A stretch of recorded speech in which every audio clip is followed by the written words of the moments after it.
Where do I go from here?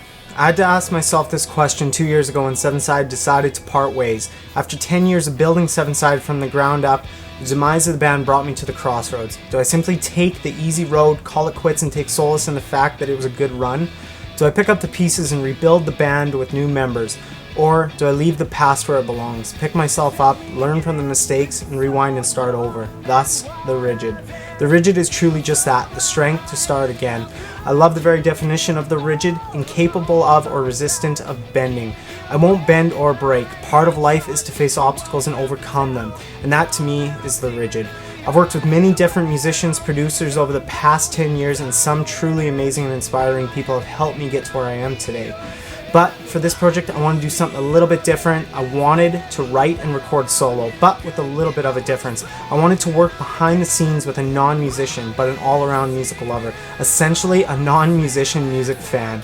This is what led me to work with fan, friend, and previous roadie for Se7en Sided, Wade Belfour. It was a bit of an adjustment to work with someone who doesn't have a musical knowledge or even a background in music, but the input he's provided with from a listener's perspective has been a very beneficial attribute.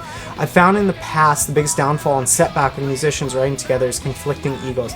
Now, I'm not saying that I'm exempt of this same fault, but egos can get in the way of this beautiful process of writing a good song. By writing and working with someone who has no reason to have an ego towards the musical writing process has opened doors and kept the writing process streamlined, fun, and just overall exciting.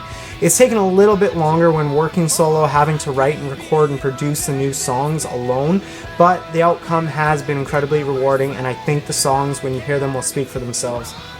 As a part of this debut announcement of my new band, The Rigid, I've decided to release 2 song demos for free. While I continue writing my new EP, I'll be releasing Stories That We Deny and The 11th Hour under a separate album title, The Prologue. This is the start of my new story.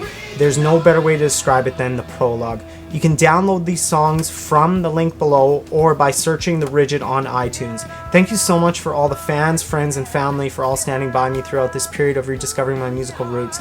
I can't wait to share more with you as a new journey unfolds. Keep updated on The Rigid by visiting my official website, therigid.com, Facebook, Instagram, Twitter, and YouTube. I can't wait to get back on stage soon and see you all again. Until then, please help me out by spreading the announcement and music of The Rigid. This is the prologue, and we are rewinding and starting over. Promise here.